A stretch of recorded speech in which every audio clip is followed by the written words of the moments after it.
Hi, and welcome to Connecting Anoka County. I'm Julie Jepson. I'm the Executive Director for Stepping Stone Emergency Housing.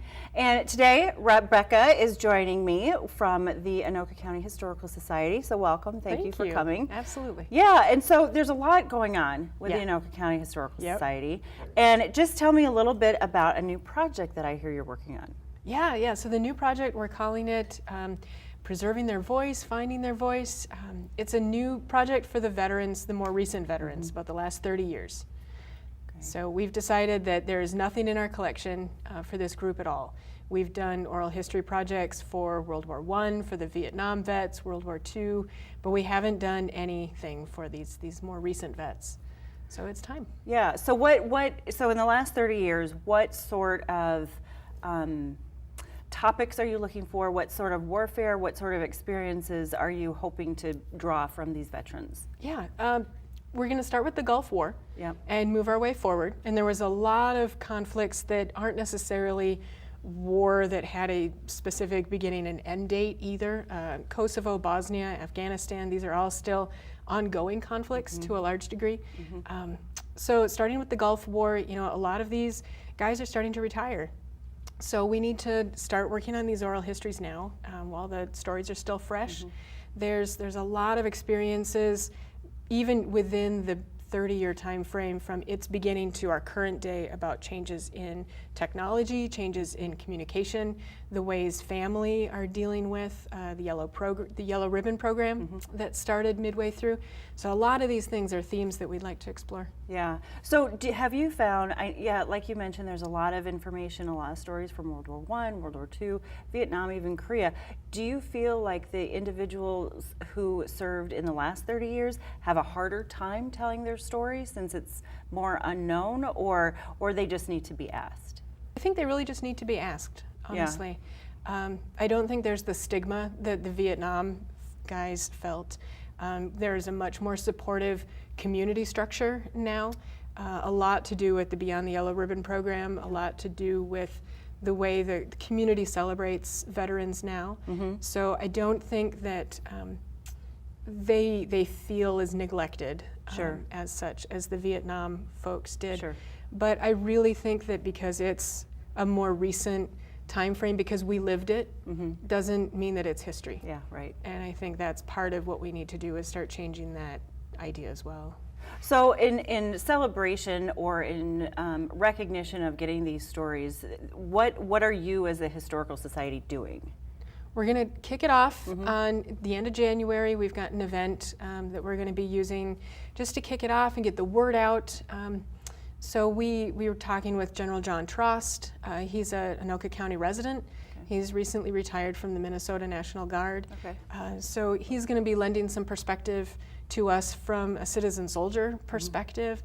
The National Guard is such a different organization compared to your full-time military.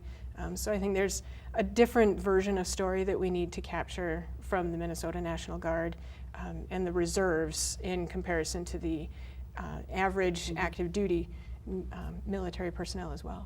So who is your ideal person to come to this kickoff? Who do you want there? Community members, veterans? Yep, anybody. Anybody who's interested in helping us to preserve these stories. So if you happen to have family members who have served, whether it's World War II or Korea or the current day, we would love to introduce you to the project. We would love to be able to connect with you on a trust level and start building some relationships, so that when we get to doing some oral histories, so much of that is personality driven, relationship driven, and to be able to start building those relationships now.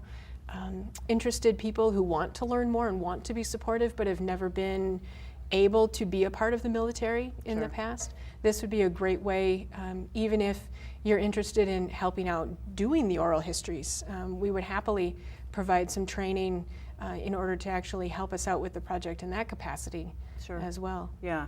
So just because there's a beginning with the kickoff, is there an end to the project, or is this just the start of a new project that you're working on that will just be ongoing? I think for the next few years it's going to be an ongoing project. Part of our exhibit hall is dedicated to the military. It's always been a military gallery. So we currently have World War II in that gallery, and we would like to change that over to our more recent vets. So we would need to do a couple years worth of research in order to make that a full exhibit changeover. But we would also like to create the online exhibit as well as the physical exhibit. There's TPT productions that we're exploring, as well as just the community feel of being able to say that these stories are being talked about, and some of that awareness that this is really history. Just because you lived it doesn't make it not history. So it seems like a very robust project, a very, very significant stories that you're trying to embrace, and the importance of those stories and how they impact all of our lives, not just the individual who has fought or has served, right? So what's your personal connection to this? Well, from a history standpoint, of course, you know, I'm really interested in people's stories and making sure that they have a legacy and they have control of that legacy. What we have at the History Center is what people have chosen to save. So our collection is based solely on artifacts that people have chosen to save, chosen to bring to us for the perpetuity of time for researchers to use. Sure. And so that choice and that ability to control your legacy is a huge part of this project. On a personal level, I was married to the Minnesota National Guard for 15 years. And divorced my soldier. But we went through a deployment to Kosovo and a deployment to Iraq. And you know, our daughter was 2 and 6 during those times. So in order to understand a lot of the language and a lot of the situations that were going on at the time, I think it's a unique position to be in, that I not only have the professional training from the journalism and the oral history side of things, but also the professional or the personal connection into the story too. Yeah, that's nice that that's something that you it's nice that you have both of those connections there. And long term, what is the hope that you're going to give back to the community in providing and the result of this project? Yep, what we would love to do is, you know, the physical exhibit itself. We did this about 10 years ago with the Vietnam stories, and it won a national award. And it was honestly the first time some of those Vietnam vets had spoken to their families about their time in service. And it was a real moment for the community to come together and understand that these individuals had held on to these stories for so many years and had never had an outlet for these stories. And so what we would like to do is be that community service point again, be that location that people can come. I think because the last 30 years has been such a publicly accessible conflict because of the coverage on the TV, through the internet, you know, we have watched a lot of these conflicts live. We've watched things happen, and now there's starting to be movies made about them. Things are starting to come out in the media that aren't necessarily documentaries. And I think to be able to discern fact and fiction will be very important moving forward, and give these folks a chance to reconnect. I think especially from a National Guard perspective, a lot of the people that we served with, you know, we don't see on a daily basis anymore. There's no military base that we are on. Right. So people blend in, and I think that living among us idea, I think there's a lot more soldiers and seamen and those guys that are among us that we don't see in uniform. Absolutely. So to raise that awareness. So you, with your job at the Historical Society, you know the power of stories. Sure. With my job at the homeless shelter, I know the power of stories. Can you give us an example, give me an example of seeing the power of a story and how it impacted the veteran that gave that story? Yeah, there was one of our board members is a Vietnam vet, and he had one of his oral histories in our collection on our website. But his wife also did an oral history with us for the Vietnam Project, and it was the first time that he had heard her story. And so her story was about how she quit university because she needed to pursue their relationship. She needed to support. She needed to not be in an environment where the protests were happening. and she needed to support her military person, and he never knew the real reason Oh, that she had quit. interesting. So even from that perspective, that they've been together since kindergarten, and to learn something new about this person that Right. you truly know everything about, Right. that in and of itself is very powerful. Right.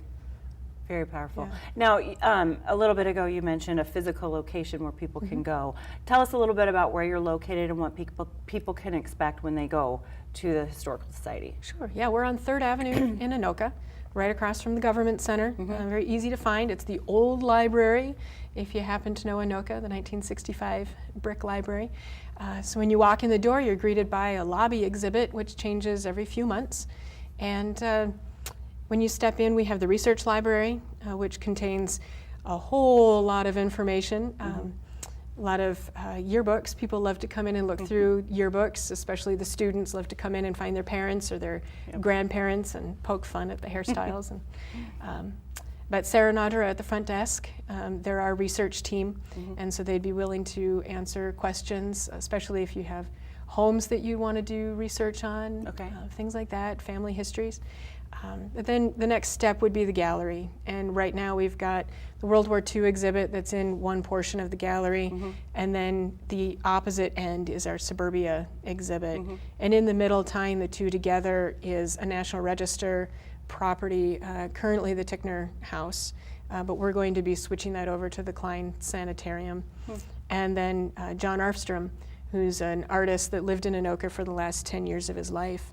But previous to that, through the 40s, all the way up to the 90s, worked for Brown and Bigelow, and he was an illustrator for them. So all of those things in the classroom, the presidential portraits, all of those calendars, he was responsible for all of that public consumable art. So a nice tie between the World War II and the suburbia time frame, those links being those properties and that individual. Well, I know whenever I visited the Historical Society, there's always something new and interesting and very educational going on, and it's very impressive about the area that we live in, and many people grew up in. So thank you for coming today. Oh, I so absolutely. appreciate the information, It's my pleasure. and we'll be on the lookout for that project and hoping to support it. That sounds great. Thank you so much. Yeah, and thank you for joining us, and have a wonderful day.